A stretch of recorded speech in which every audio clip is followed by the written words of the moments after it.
Hey guys, Tat here and welcome to another Call of Duty Ghosts video for you today. We've got some speculation based off a little tip-off of some leaked or supposed leaked information that I received a couple of days back, and I wanted to talk on this topic as well. So I've tied kind of like a bit of a speculation based on these leaked, possibly real, possibly not, possibly someone's made it up, I don't know, but I've been tipped off this information, so I'm going to bring you all that in this video. It's basically based around vehicles and the kind of like dynamic loading screens that we know or are pretty certain that will be in Call of Duty Ghosts multiplayer, which is pretty exciting. And yeah, that's about it, so let's get jumping into this video.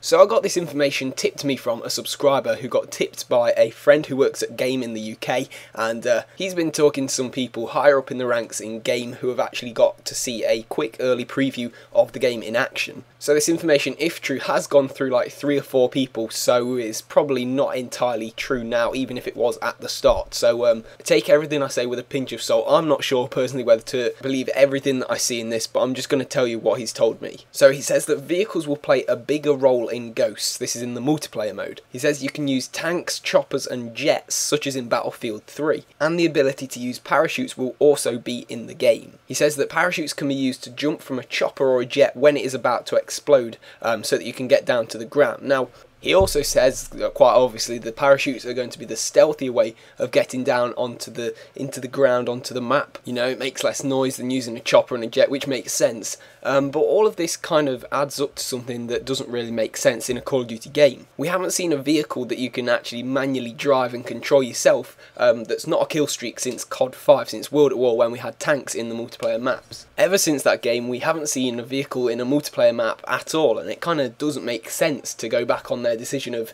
taking them out of all multiplayer maps since Call of Duty 5, what, 5 years ago, or however old it is.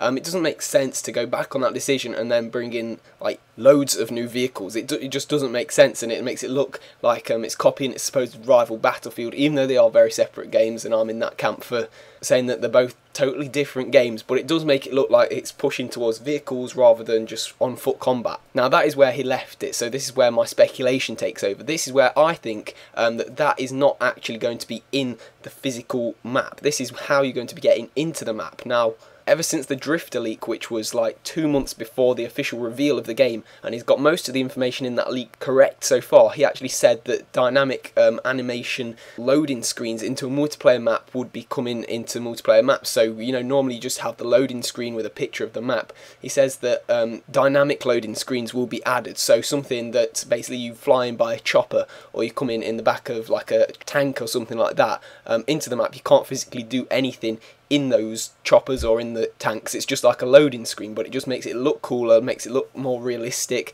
and gives you a better feel of the battlefield and get a view of the surrounding areas. So this is what I think is happening. I think the information that I've got links in with the information that Drifter got with the dynamic loading screens, and the vehicles I've just listed will be the vehicles you use to get into the maps via these dynamic loading screens. So I'll just go over that list again. There's tanks, there's choppers, there's jets, and there's also parachutes. Now I think because you normally play as 2 different teams when you're playing a typical online multiplayer match, you take the roles of 2 different teams that are based from the campaign, so the good guys and the bad guys typically.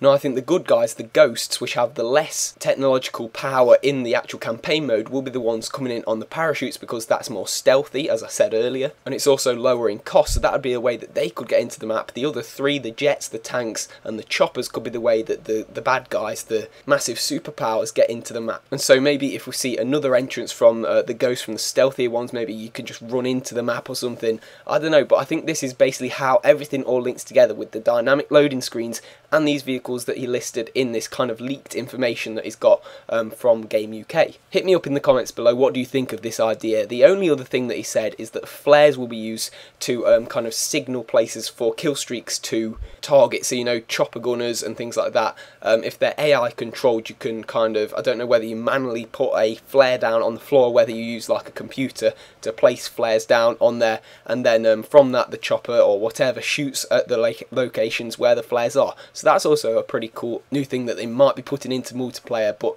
What do you guys think of these dynamic loading maps? I personally think they are going to be coming into the game, and if they are, these vehicles that I've just listed are very probable that they could be the ones being used to get into the maps. So I hope you've enjoyed this video. If you have done, please hit that like button real quick. It really means a lot to me, and it helps spread this video out to as many people as possible. Thank you very much for watching, guys. Check out some of my previous videos on screen, subscribe for more COD Ghost information and news, and I'll see you all in a bit. Ciao.